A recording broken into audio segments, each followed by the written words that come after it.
We see a lot of stuff come out of the daily press briefing each and every day. All this news and history coming out of a tiny little room crammed into the West Wing of the White House. But what do we really know about that actual room? Well, it is really small. There it is. This is the West Wing of the White House. It actually used to be the White House swimming pool. Daily briefing started in 1969 under Richard Nixon. So there are only 49 seats. Sean Spicer, the press secretary, stands there. There are all the rows of seats, right? Look how close this is to the Oval Office. And then the rest of the West Wing is right there. Again, 49 seats crammed into this tiny little room. They each cost $1,500 a seat.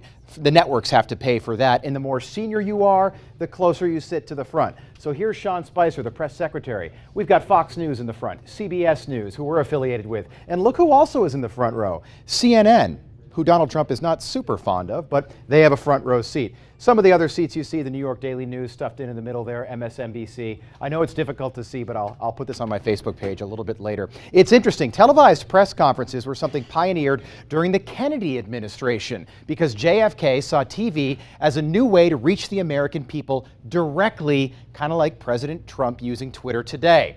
So the press secretary is basically the president's spokesman. Sean Spicer's the 30th. The first was way back in 1929. But President Trump is not happy with the way his administration has been portrayed by the media, which is nothing new in itself.